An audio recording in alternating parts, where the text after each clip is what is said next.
we all have to do things that the money is great, but we all have to do things that we feel are, to a degree, our calling in this world, right? That's where you're going to prosper. That's where you're going to perform at your absolute best. If if you ask yourself, like, if I had $1 billion, would I still wake up and do this? Welcome to the Accelerated Investor Podcast with Josh Cantwell. If you love entrepreneurship and investing in real estate, then you are in the right place. Josh is the CEO of Freeland Ventures Real Estate Private Equity and has personally invested in well over 500 properties all across the country. He's also made hundreds of private lender loans and owns over 1,000 units of apartments. Josh is an expert at raising private money for deals, and he prides himself on never having had a boss in his entire adult life. Josh and his team also mentor investors and entrepreneurs from all over the world. He doesn't dream about doing deals. He actually does them, and so do his listeners and students. Now sit back, listen, learn, and accelerate your business, your life, and your investing with the Accelerated Investor Podcast. So hey, welcome back. Welcome back for all of our listeners who've been with us for a while, or whether this is your very first Accelerated Investor Podcast. Thanks so much for joining us. I'm honored to be here with you, whether you're in the gym, whether you're on a walk, whether you're getting ready for your day, or you're in your car in your commute and you're listening to Accelerated Investor. I hope you've enjoyed all of the episodes. I'm so excited to be part of your routine, part of your life, and helping you achieve your goals as a real estate entrepreneur and helping achieve your lifestyle goals and your cash flow goals. Just love bringing you, whether it's a guest, whether it's a solo cast, and bringing you some of the best information to help you along your journey. My guest today is a good friend of mine. We've actually known each other going on nearly 10 years. His name is Daniil Kleyman. He is a real estate entrepreneur and a software developer from Richmond, Virginia. He owns over 100 units of properties, both single-family, duplexes, commercial buildings. He's a developer, he's a builder, and he also has an amazing software company that helps real estate investors. We'll talk a little bit more about that. And what I'm excited to talk to Daniil about is also our journey. When Daniil and I first met years and years ago, he was single. We were relatively new to real estate. Now both of us are a little bit aged, a little bit more white hair, married, both of us with kids. And we'll talk a little bit about our entrepreneurial journey and how family has actually maybe changed our perspectives, changed our priorities. So Daniil, thanks so much for being here. Welcome to Accelerated Investor. Yeah, man, great talking to you again. I feel like it's been a couple of years, but it probably hasn't been that long. So yeah, absolutely. Daniil and I not only have shared ideas for raising money, but we've done some affiliate deals where we promoted some of his different products and services to our audience, and he's done the same with his audience. And some of our customers are also customers of his. So we've had a lot of connections over the years. So Daniil, first of all, I love to talk to my guests first about their money-making strategy in real estate. So just tell our audience a little bit about what you do to make money in real estate. Sure. So right now, my business primarily revolves around development. I started out rehabbing single-family houses, then I moved into rehabbing duplexes and quads, and over the last couple of years, I've largely transitioned to building ground up. And I can talk about that later if you want, but I like ground up a lot better than I like rehabbing for many reasons. But primarily, my business right now revolves around building properties to then keep in my rental portfolio. And this includes duplexes, this includes quads, larger apartment buildings. A bunch of projects I'm developing now are mixed use, so corner commercial, and then rest are apartments. And that's really the type of development I like a lot right now. Is we do mostly infill in the downtown area, and the infill development where I can add a commercial tenant that becomes an amenity to the neighborhood, and that in turn makes the rest of my apartments in the building more attractive. Those are really the type of projects I'm doing now. I've got 3 of them currently going on. So. And I build spec houses, and I was just telling you before we started the call, we listed 3 houses today that we built ground up that we're going to sell to owner occupants. But that's not really the primary focus of my business, especially now, because I think where the market is headed in the next couple of years, I'm going to be a lot safer just by building rentals versus developing houses to flip, basically. Yeah. I agree. And we'll talk a little bit more about the strategy for sure. But Daniil, tell me a little bit more about how your investing strategy of development and commercial projects, how does it help you achieve your entrepreneurial and your family and your relationship goals? Because that's really what we're doing here, right? We're investing in real estate ultimately to produce some sort of income or lifestyle for ourselves and our family. So tell me a little bit more about that, and how does your real estate fill in and protect and provide for what you want to do from a lifestyle and family perspective? Sure. So honestly, from day one, I was never that excited about flipping. And I tell this to our subscribers and our clients all the time. So they know my story very well, but all I want is monthly checks.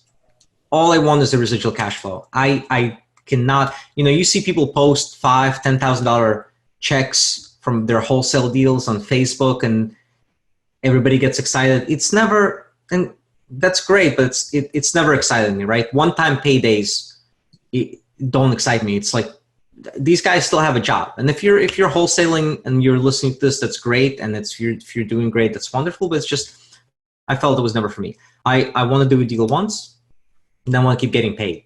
Yeah. So most of my focus revolves around building assets that will then stay in my portfolio. We have a great in-house management team, and we build a great product, we design it, we pick out the finishes, it's attractive, it's easy to lease, it rents. I mean, I just finished a little 6-unit building where we had leases before the drywall went up. That's fantastic. Tenants walk through a new construction project when we still barely had insulation hanging out of the walls, and we had leases at top dollar, right? Because we can show them the rest of our portfolio. They know that we build a great product. And so that's kind of what I'm passionate about. At the end of the day, so you asked me about my goals, and we all have to do things that the money is great, but we all have to do things that we feel are, to a degree, our calling in this world, right? That's where you're going to prosper. That's where you're going to perform at your absolute best. If you ask yourself, like, if I had $1 billion, would I still wake up and do this? Right. So, and I read this in the book somewhere a couple of months ago, but I asked myself that question. If I had $1 billion, all the money in the world that I needed, if I never had to work a day again in my life, if I had great family relationships, if I had great everything, would I still wake up and develop real estate? And the answer is yeah, I would, because I truly enjoy it. So nice. So the money is great, but this is what I feel like I was really meant to be doing, and I'm slowly working my way to doing it on a bigger scale, right? Certainly, no Donald Trump for now, but I'm getting there organically, right? I'm mostly self-funding our deals, so I'm not really bringing in outside investors, and so if I can afford to do this week we broke ground on a 14-unit mixed-use building. I'm talking to contractors right now about a 25-unit building. So I can afford to do those projects on my own, and every day I'm learning, right? And that's the other thing, right? So again, you asked me about my goals and how I want to sort of live my life. And I believe in doing something where I have to learn every single day. So I wake up and I learn something new about commercial development every single day. And I've been doing it for years, and it's one of those things where there is no end in sight to what you can learn. And it's fantastic. And it's fascinating, right? So to that point, what I find is learning often comes with some risk, right? Where, it could be a small risk of, I'm going to go to a boot camp. I'm going to take the small risk of taking a day or 2 or 3 off of work and spend maybe $1,000 on travel and a ticket in a hotel. That's one form of risk. Your form of risk is actually in the field, like you're actually in the dirt, building something new, you're learning along the way. So you have to kind of put yourself out there, take some risk in some way in order to learn something new. How do you manage that in your own mind? How are you comfortable with risk in order to learn something new, and balancing where you're not trying to learn too much and take too much risk? Well, we have a great team. So any project that I undertake, I have a great team of architects. We have civil engineers, soil engineers, structural engineers, MEP, mechanical, electrical, plumbing engineers. I always have great people I can consult, and I partner with good contractors, and I ask good questions. And yeah, it's a little bit scary because I'm learning really with my own money. But I almost feel better doing that than if I had investor money in the deals. Mm-hmm. If I was learning using their money. So I look at money with sort of a pragmatic point of view. Like, I've been broke before, and then I made some money when I had my corporate job, then I was broke again. Then I made some money. You could go out and you can make money, right? I don't mind risking money. Right. I don't mind if it buys me learning experience, and if it has potential to get me to the next level, I don't mind putting some money at risk and putting my money where my mouth is at the end of the day. So. Got it. So let's talk about your deals for a minute. A little bit around risk. A lot of people are taught to be all in on a rehab deal at roughly 70% of what it's going to be worth. Mm-hmm. Tell me a little bit about your development, your commercial building process. Is your philosophy the same? Are you trying to build a building maybe and be all in for $2 million and have it be worth roughly $3 million when you're done? Or help us just understand a little bit more about your evaluation process, because that goes right back to that risk and learning. And also, like we talked about, building this portfolio lifestyle. If you get into the dirt a little bit more about when you look at a 25 unit or a 14 unit, how do you want to be all in on that versus what is it going to be worth, and then refinancing into permanent financing? So that's a great question. 70% is tough to achieve in new construction. Construction costs have gone up so much that our initial margins, so I look at it based on sweat equity, right? So the way I look at it is, if I can build and have my all-in cost basis, including my land, including all my soft costs and all my hard costs, including my cost of financing, if I can be into the deal for 80, even to 85% of the current appraisal, I'm okay, right? I'm looking for a minimum of 15, preferably 20% sweat equity. 30, I've been able to achieve 30 on our residential projects right now. So if I build a duplex, I can get the 30% equity, because residential is cheaper to build. Right, sure.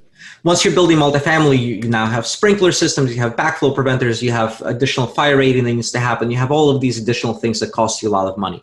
So in my commercial projects, if I can get the 15, 20% equity, I'm a happy camper, also assuming that I am generating a sufficient cash and cash return year one on the money that I've left tied up in the deal. So if I'm into the deal for 80 to 85% of its value, it's going to be very hard for me to refi out and get all my money out. Right. Yeah. Permanent finance lender might be at 70, 75% of the stabilized value. So you maybe have 10, 15% of your money left in the deal. Correct. So that's when you're talking about that cash on cash, like year one net operating income and net free cash flow compared to what you have left in the deal, right? That's exactly right. So if I'm leaving money in the deal, I want that money to be working for me for day one. Now, I don't need an exorbitant return. These days on commercial stuff, I'm targeting 10%. So if I've left $100,000 in a deal, I want to have my net cash flow clean. So people also I look at cash flow differently. Even if it's a new construction project, we chop off 10% of gross rents away for reserves. Got it. Brand new property, no maintenance for the first couple of years, I'm still chopping 10% off and I'm putting it into capital reserves. So my cash flow clean after my mortgage, after all my operating expenses, after reserves, after our management, we have an in-house management company, but we charge an 8% management fee. So after my management fee, if I've left $100,000 in a deal, and if I'm generating $10,000 a year in cash flow, that's a 10% cash and cash return. I'm happy because it's going to grow from there. Right. It will likely grow. And then if you add appreciation, depreciation, amortization on top of that 10% cash and cash return, my actual return is far higher than that. Love it. So Daniil, let's talk a little bit about team building then. So if you've got your money, a little bit of money left in the deal, last time we talked on a deeper level, you didn't have a whole lot of like full-time employees. Right. And I'm sure that's probably still the case, right? In my real estate business, I have one full-time employee. It's my full-time property manager. And as our unit count surpasses probably 150 next year, I'll hire a second one. Mm-hmm. And that's it. So, I mean, we have a part-time bookkeeper, and then everybody else is outsourced. I've been thinking about bringing in an in-house project manager, but then I would have to get finally my GC license, which I've been avoiding doing. So we outsource to general contractors for now. It's awesome to hear you say we have 100 doors and we have another 100 or more in process, and for you to have one full-time employee. I love it. But you still have to build a team, right? You mentioned different types of engineers. You mentioned different types of architects. Mm-hmm. You've got to have leasing agents. You've got to have, those types of things. You're essentially the general contractor and ultimately the asset manager, I guess you could describe yourself as. You've had to surround yourself with other great people, even though they might not be full-time. So just talk a little bit more about that. How are you sourcing those people? How are you putting yourself out there to network with the people? Because really, your projects and your profits can only be as good as your team, even if that team is an outsourced team. So talk a little bit more about that. Absolutely. I mean, these days, executing development projects, even sort of the smaller scale stuff that we're doing is challenging just because it's hard to get people's attention. Mm-hmm. Right? Mm-hmm. Everybody's so busy. And so, I mean, when you're talking about a team, again, we've got 3-4 different architects that we work with, different surveyors. I have a land use attorney that he's great, and he helps me with every rezoning that we have to do and every zoning variance and special use permit. We have structural engineers, soil engineers. But to answer your question, trial and error, right? The best source of these people in your market is going to be referrals from other investors, and then test slow, right? Engage with somebody on a small project. If it's a new architect, get referrals, look at their past work. If there's a smaller project that you can work with them on at first, that's better than jumping into a big project. It's trial and error, and seeing who you have chemistry with and who you can get along with, and who does what they say they're going to do when they say they're going to do it. To me, that's really, if I can find people that consistently do what they say, when they say they're going to do it, and how they said they were going to do it, that's like gold to me. And those people are few and far in between. And when you find those people, hang on to them for dear life, because as you said, Josh, your team will make all the difference in the world, whether it's an outsourced team or an in-house team. It will determine everything. It'll determine your success. Absolutely. So finding those good people is crucial, and it's just like finding good contractors. It's referrals and then trial and error. You're going to kiss a lot of frogs before you find your Prince Charming, but then when you find your Prince Charming, just treat them well, pay them fast. Don't be a dick. Right. People like to get paid fast, right? And they everyone likes, needs to be firm without, like I said, being a jerk, right? That's part of the process. People that win are people that do what they say, pay on time, firm but not a jerk. Like all those things are, I think, basic, like things you learn in like 2nd, 3rd grade. But I think sometimes adults, we forget that we learned that when we were kids. Yeah. It's amazing that it just translates into business still, 20 years later. I know but we are stubborn, slow creatures. We don't always learn, and set your expectations ahead of time with people. Treat them fairly.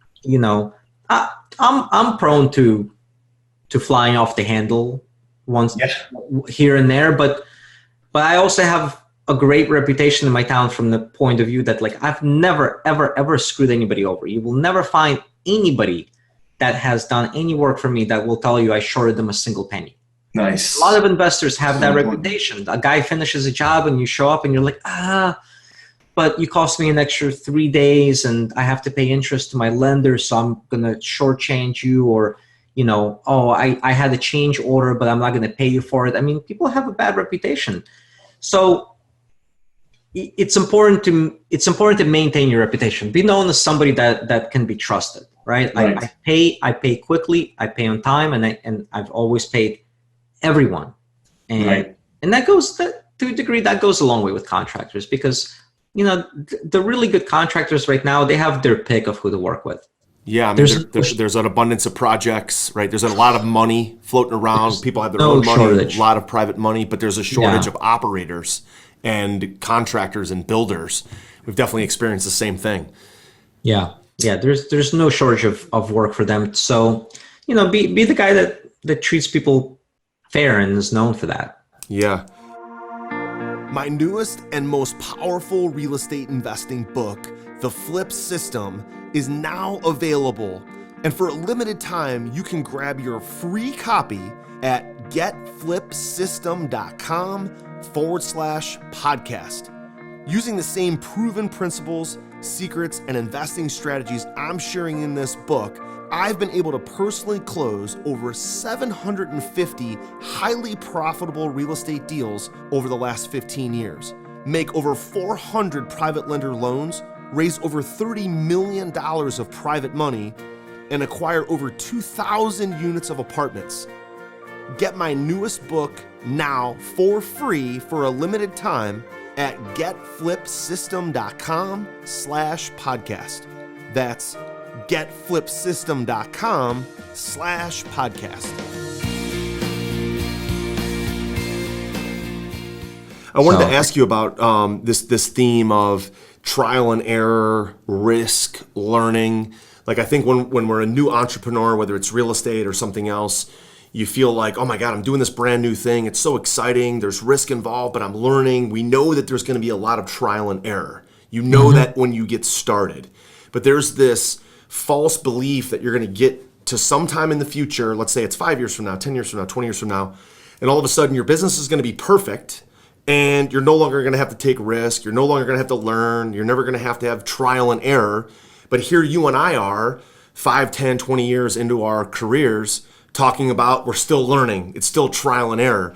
So when did you realize, was there a time or a moment or an experience maybe years ago that you realized that this whole learning trial and error thing is really never going to end, and I've got to be comfortable not knowing that if I'm going to expand, if I'm going to do more things, I'm going to constantly be learning, and that's uncomfortable. And you have to realize that I'm never going to probably be totally comfortable. Did you ever have a moment like that sticks out for you, or when did you kind of realize that was just going to be part of being an entrepreneur? I don't know if I had a specific moment. I also think it's kind of the path that I chose, right? Like, I even called, it's cheesy, but I called my development company is called Evolve Development, right? Because I from day one saw our business as something that's going to, wait for it, evolve, right? Constantly.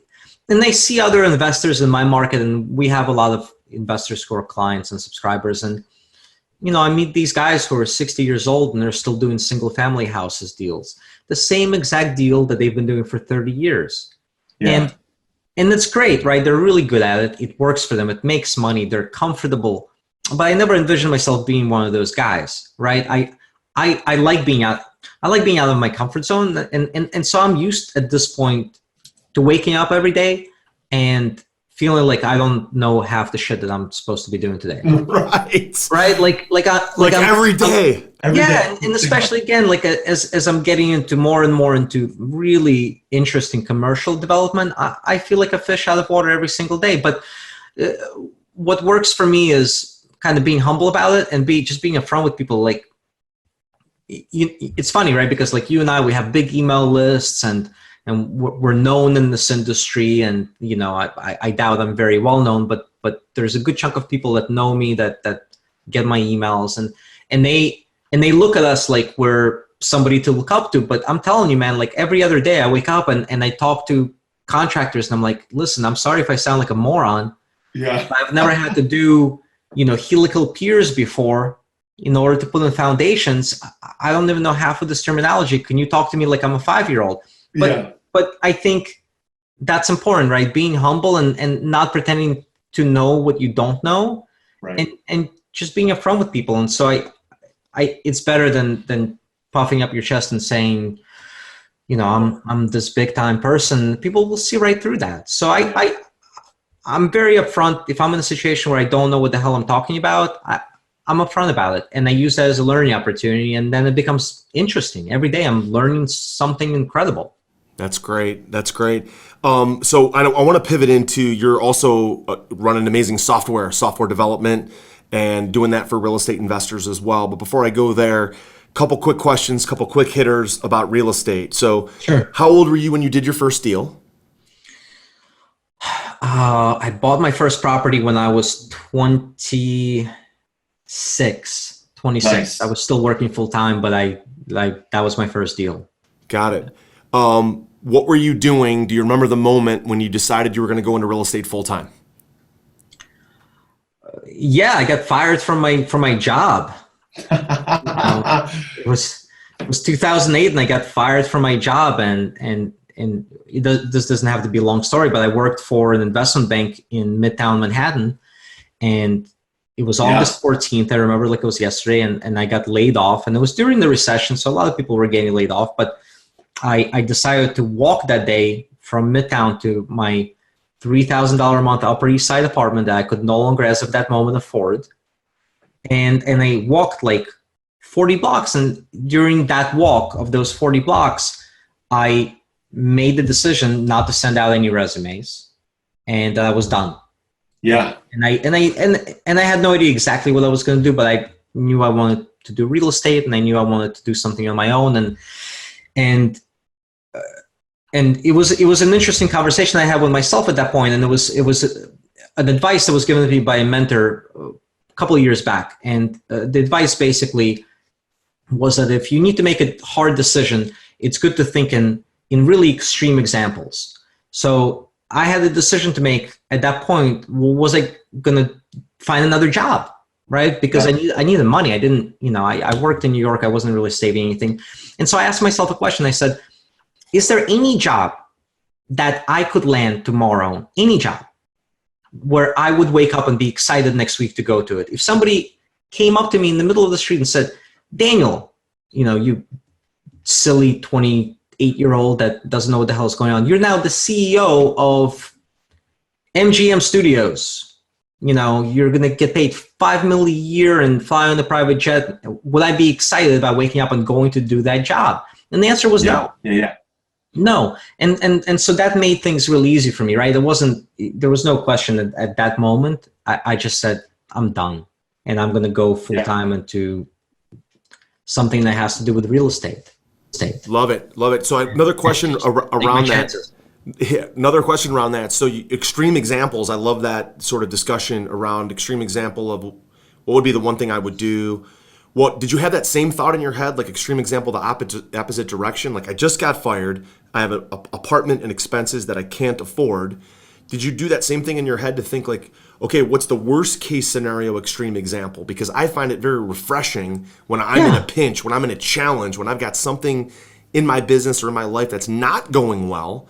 I actually use that very similar tactic to say, okay, let's sit down, let's think.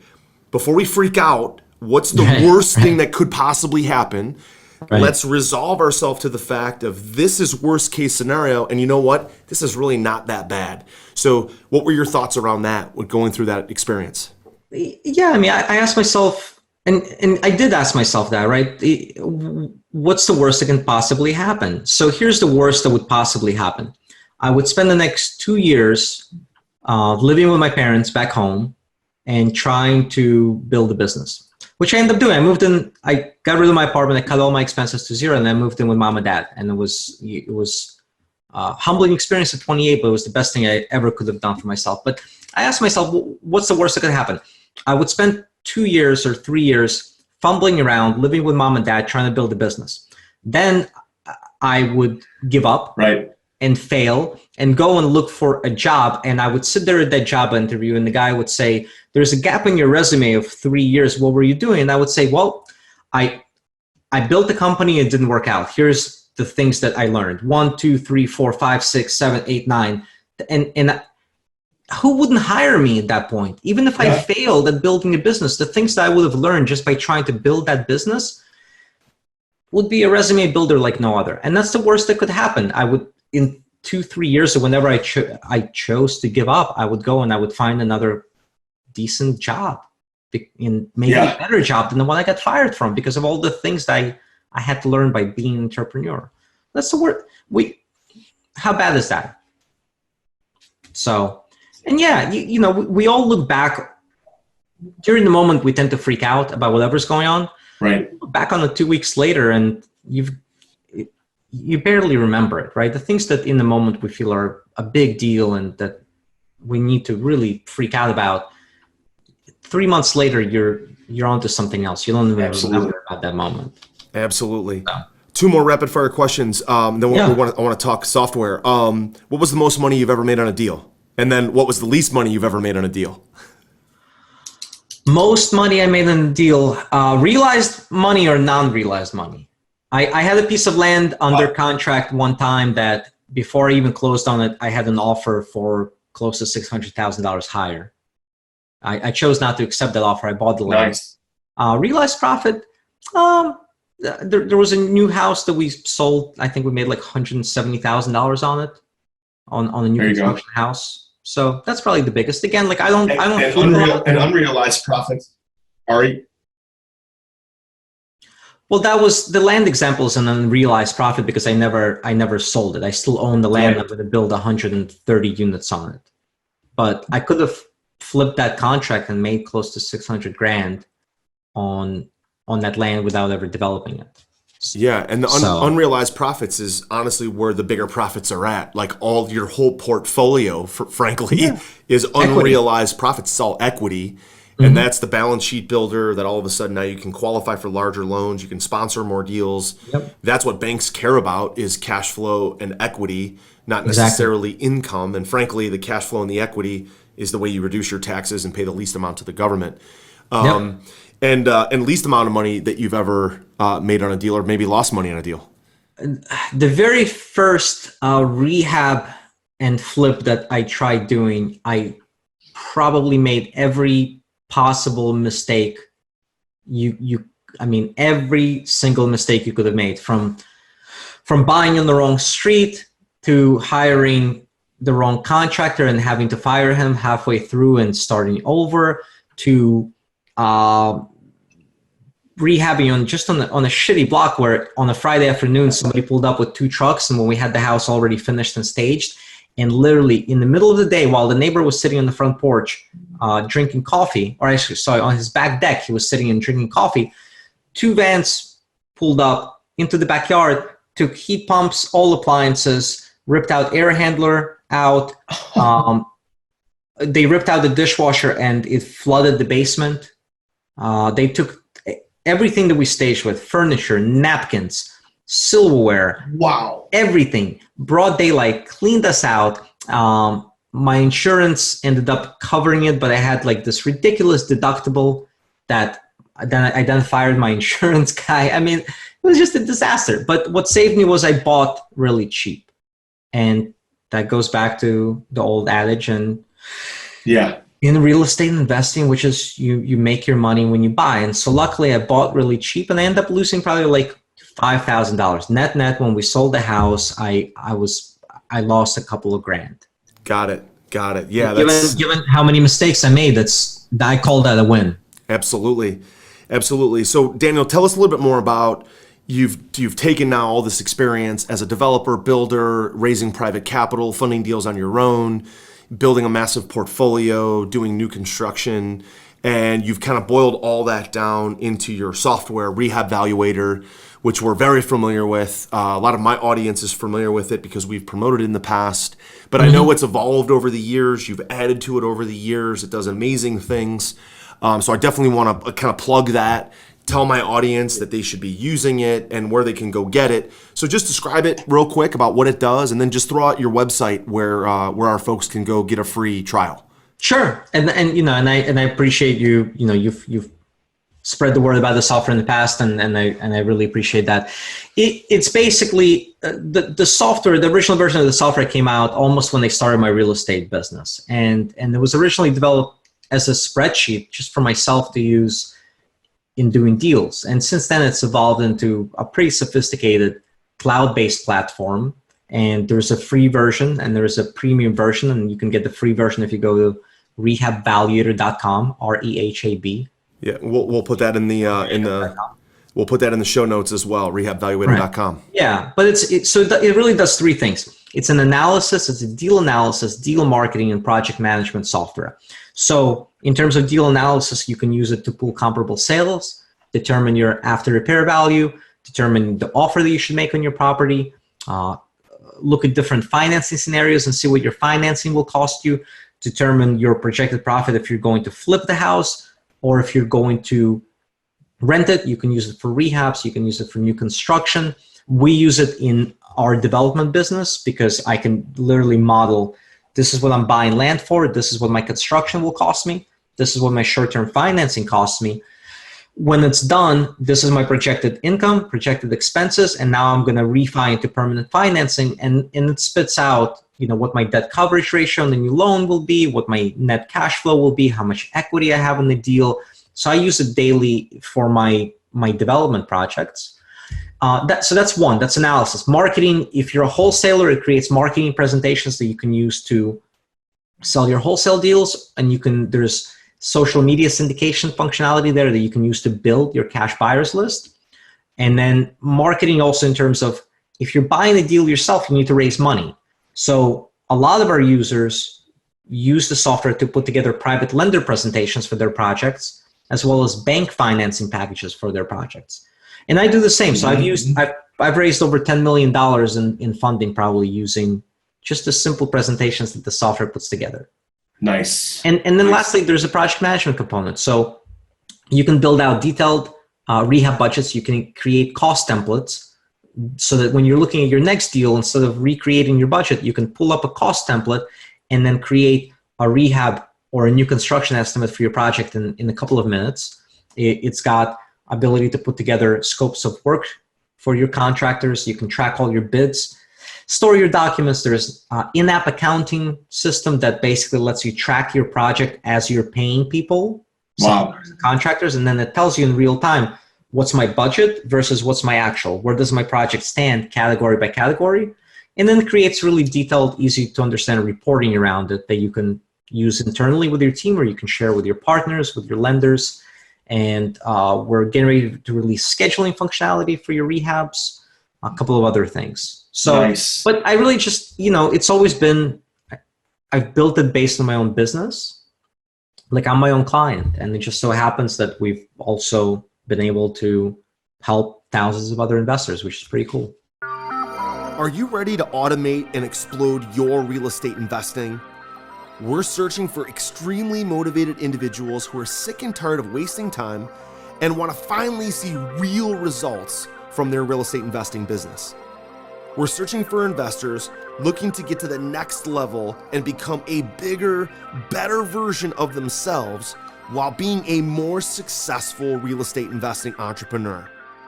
Apply for mentoring and coaching at joshcantwellcoaching.com/podcast.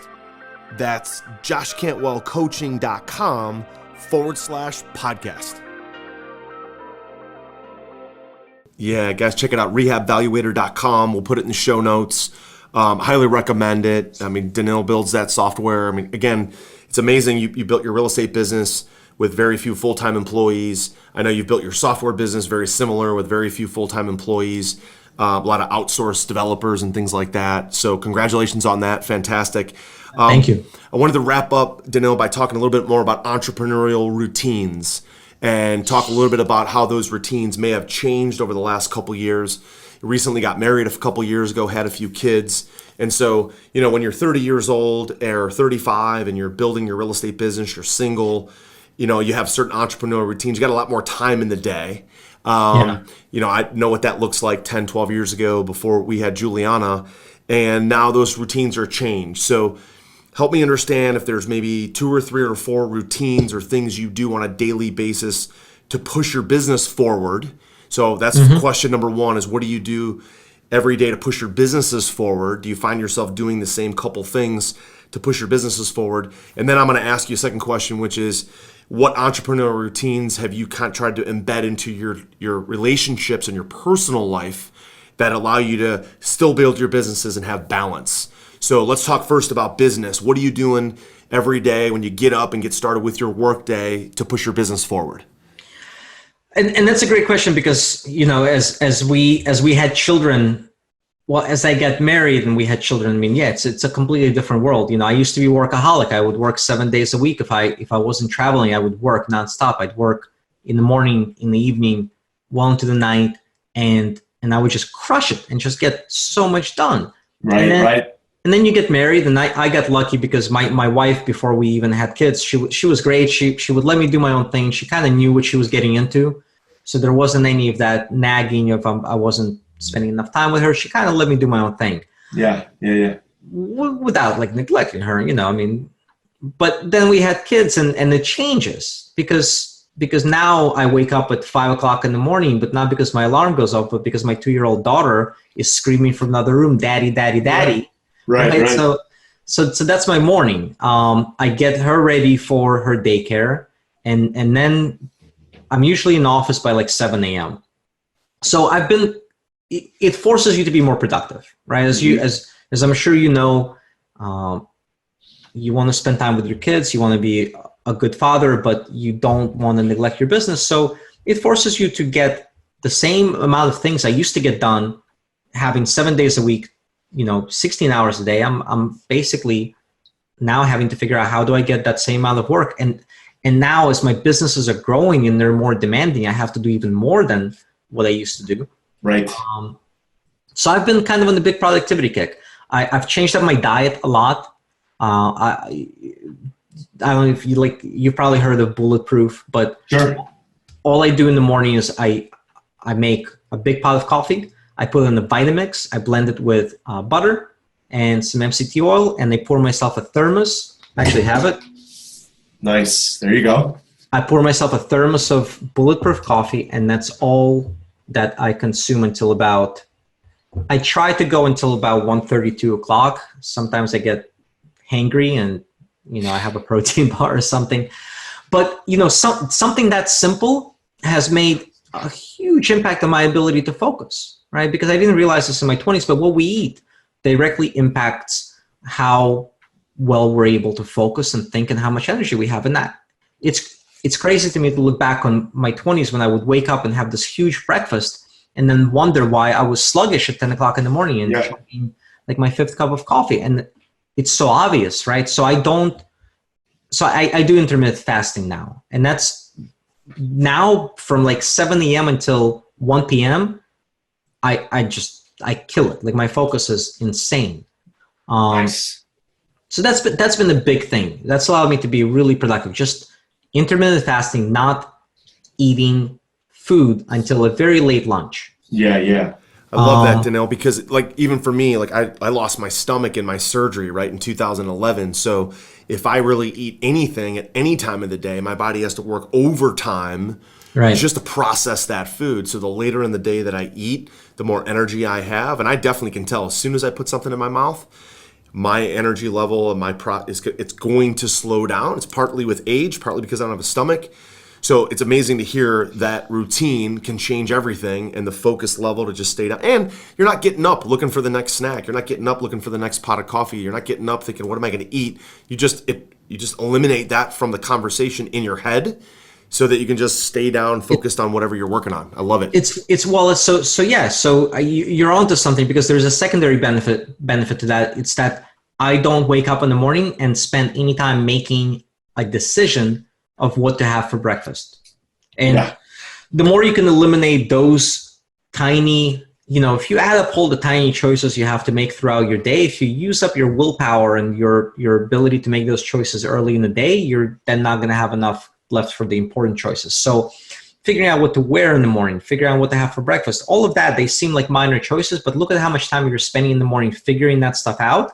And it eats away at your ability to focus. It eats away at your time. So most of the time when I am out and about or when I'm in the office, I have the same t-shirt on, right? I have 20 of identical t-shirts. They either have my software logo on them or they're just a basic blue t-shirt.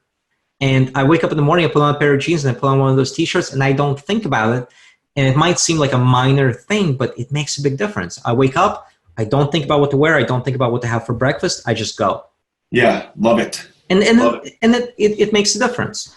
So diet is one. Obviously, I've had to be better at building a team, like we talked about in the beginning, and surrounding myself with really good people and outsourcing more of the things that I don't want to be doing. And that's a constant, it's a constant challenge and struggle. And I'm still way too much of a control freak, and I don't outsource enough, and I'm still doing too many things myself that I should have probably had like a personal assistant do a long time ago. So, I'm getting better at that. And I have to, right? Because my amount of time is compressed. How many hours I have a day is compressed. So I'm trying to make a better effort to do that and surround myself with more good people. And there's other small things, right? Like exercising, that's become more and more important because you get into your late 30s, your metabolism slows down, and things that I could get away with in my 20s, I can't anymore. Right. So we got away with a lot in our 20s, a lot. You realize when you're about 40, you're like, wow. It's crazy. I didn't even think about all the bad things I was doing to myself and my body and all this crazy stuff, and it didn't even matter. I had just as much energy, and now it's like, holy cow. What did I drink on Friday that I'm still sluggish on Tuesday? I literally, in my 20s, because my first 6 years were spent on Wall Street, I would go out during the week with my buddies. We would party all night and then walk onto the trading floor. Yeah. Work all day. Just saying that out loud right now gives me anxiety. Yeah. Like I have 2 bourbons and I'm done for the next day. Done. It's night and day. So we have to take better care of ourselves. I drink a lot less. I'm also like really into cold showers in the morning. Yeah. Freezing. Like I finish every shower with 60 to 90 seconds of the coldest setting possible. And it has also a really positive impact on my energy levels throughout the day. You can read up on it. I'm not going to go into a whole spiel on it, but it's habit stacking, right? It's not a term I invented. I don't know who invented it, but it doesn't really matter what you know. It doesn't even matter what you learn in this podcast, right? It doesn't even matter what you know. What matters is what you actually do consistently. I think that's a quote I read by Tony Robbins recently. But it was like, oh my God, it's so freaking brilliant, right? The only thing that matters is what daily habits can you build in that become habits, right? Because that's what has a big impact over the long term on whatever it is you're looking to make an impact on: your health, your productivity, your bank account, right? The only thing that matters is habits. So that's it. So I've made a big effort over the last 12 to 18 months to just stack new habits on top of each other and make them almost things I don't think about. So I wake up in the morning, before I get out of bed, I chug 32 ounces of water to rehydrate myself. I take a cold shower, I make some bulletproof coffee, and I'm off to the races, and I'm really productive for most of my day. And it's made a big difference. Yeah, wow, that's fantastic. And what I love is the comparison, or the kind of two things, like habit stacking, and then I wrote down the word property stacking. Like that those two things, right? Yeah. And then, for your software business, it's really about, like, this is a raw way of saying it, but it's customer stacking, right? Bring in enough customers that like the software, that use it on a free basis, upgrade to the premium version, and they have a great software that they can use. They can use long term, and they stay for a long time. It creates consistent cash flow. And if you think about those three things, they permeate through your personal life and your habits, your properties, and your software, is creating long-term habits, long-term cash flow, long-term assets. So last and final question is, relative to that, is you've made a lot of long-term decisions, things that are not necessarily paying off today, but you knew they would pay off in the long term. Many people, I think, want to get into real estate or want to create habits or want to create a business that will pay them for the long term, but they constantly have the short term temptation to either maybe flip a property because I can make more money now, or to drink too much alcohol because it makes me feel good now, or to sell a product that's transactional where I can get more money now. And so how do you think in your own mind, how did you come to the realization that you're going to sacrifice some short term immediate gratification for all these long-term things, the habit stacking, the property stacking, the customer stacking, because that is a tough decision that eventually everybody has to make. We wanted to get into real estate for long-term equity, long-term cash flow. So we've got to give up some of the short-term, like you did, the $600,000 windfall on the land to develop 100 units. So talk to me about that for a second. I think the first question you should be asking yourself is, like, what are your values and what do you truly want, right? I mean, if you want to go pop bottles at the club next weekend, you know, and buy that $20,000 Rolex, if that's what you truly want, then man, live your life. Yeah. Who am I to tell you differently? Like, do what makes you happy. At the end of the day, we're all gonna die. Just live your life the way you want to, the way that makes you happy, as long as you're not hurting other people. Live according to your values. I've never really been into material stuff myself. I've never really, I grew up, we're immigrants. We came here with nothing. For most of my middle school and high school, I had nothing. I'm fine with going back to nothing. Like, it's okay. Like, what's important to me is freedom. I suck at having a job. I suck at having bosses.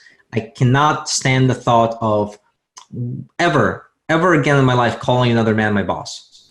Yeah. and I can't stand the thought of ever being somewhere where I feel like the world is passing me by and I'm not really contributing anything or making my mark. I used to freak out about that when I had a full-time job, that I was meant to be doing something else and I wasn't making any kind of difference where I was. And so what's important to me is having that freedom, right? I've been publishing a lot of content for our subscribers, and I call it the FU wall, right? Every unit I add, every property I add to my portfolio puts another brick into my FU wall. Yeah. And it started as a pretty vulgar FU, but you can also call it like financially untouchable or financially unstoppable wall. And so I'm building this portfolio, and it builds freedom for myself, right? It builds freedom for myself against ever having to work a job. It builds freedom for myself against having to start a GoFundMe campaign because my dog died, right? And needs a funeral, or because my car broke down. So I'm not in it for the money right now. I just want that freedom and flexibility to be able to sleep at night and know that if I want to stop working tomorrow, I can. I have a portfolio that supports me, that will continue working for me. And, we're making lifestyle plans. We want to live in other countries when the kids are a little bit older, and we want to travel the world for extended periods of time. And that's what my version of my real estate business will allow me to do. And, that's according to my values. It shouldn't be everybody's values. And, I never try to impose what I do on other people. But for me, what I care about is optionality, right? I'll be able to wake up tomorrow, have the option to work or not work. And I always choose work because I love what I do. But I want to have the option to, if something unexpected happens, I want to have optionality, and I want to have ability to take care of those things, right? So, like, as an example, and 2 weeks ago it was my wife's birthday, and we had a flight to Miami, and it was for 3 nights, and we had dinner reservations that Friday night, and American Airlines just completely shit the bed and canceled our flight, right? Love that. And they didn't just cancel our flight. The only flight they could rebook us to was a flight that would make us stay overnight on another side of the country, and then maybe eventually the next day get us to Miami. So, like, it was a completely ruined weekend. And it sucked. But because I don't live like a super rich person, but I've built up a portfolio that pays me really well, we called up a private jet, and within 2 hours we were on the jet to Miami. Nice. That's the FU wall, right? Like, that's having that FU ability. And that's what I work for. I work for that optionality, to be able to not deal with shit. Yeah. Right, that life throws at you. I don't know if that makes sense. I'm just a crazy immigrant. Yeah. I love it, man. I don't, whether it makes sense to other people or not, like I don't do this podcast and interview my friends and guests. Yeah. I primarily do it for my own. And I tell my subscribers, all my listeners, if you haven't heard this before, I do this podcast for myself. Right. And I just hope you like it. I'm going to do these interviews regardless because of the value I get out of interviewing guys like Daniil and my other friends and other amazing entrepreneurs. And when I do solo casts, Daniil, it's the same thing. Like I just kind of throw up in the microphone because it makes me feel good. And I hope I provide value to people if they listen to it. And you know what? If they didn't listen to it, I would probably do it anyway because it makes me feel like I'm getting out my thoughts, my ideas. And, you do it for yourself, man. So the fact that you're doing what you want for the optionality, for the freedom, and ultimately there's the financial independence, the financial unstoppability, and the FU wall for whatever reason. Sometimes it's to put it in their face, and sometimes it's just for you guys. It's phenomenal. So, Daniil, listen, this has just been, I've had an absolute blast doing this interview. It's great to catch up with you. Happy birthday. Amazing stuff. Congratulations on your success. And for all of my subscribers who are listening, if you've enjoyed this, make sure you go visit Daniil's website, rehabvaluator.com. He's giving away free membership, free trial membership into his software. Have the opportunity to upgrade into the premium version if you'd like. But the free version is dynamite. Trust me, I've used it. I've checked it out. I've promoted it. You absolutely should check it out. Also, Daniil, any other places online, whether it's website, Facebook, that our audience should connect with you on or check you out on? I'm not on a lot of social media. I'm on Facebook, so you can find me on Facebook pretty easily by just searching my name. I'm not really on Twitter or Instagram, or I'm still figuring those things out, and I'm not sure I even want to because it's already too much work. But I'm on Facebook, and we have a dedicated Facebook group for our Rehab Valuator users and kind of a community of real estate investors there. And that's something you can, if you just search for Rehab Valuator users, you can find that group on Facebook as well, and you can connect with me that way. So perfect. Well, Daniil, listen, thanks so much for being on Accelerated Investor. I had an absolute blast with you today. Thank you, man. I appreciate you having me on. It's always awesome talking to you. And, you're asking great questions. So it's always, it's intellectually stimulating to actually do this. So yeah, you bet, my friend. Appreciate you being on. We'll talk to you soon. You've been listening to Josh Cantwell and the Accelerated Investor Podcast. Leave a comment on our iTunes channel and let us know what you want to learn next or who you'd like Josh to interview. While you're there, give us a 5-star rating and make sure to subscribe so you can be the first to hear new episodes. Follow Josh Cantwell and his companies, Strategic Real Estate Coach and Freeland Ventures, on all social media platforms now, and stay up to date on new training and investment opportunities. To start your journey toward the lifestyle you've always dreamed of, apply for coaching at joshcantwellcoaching.com.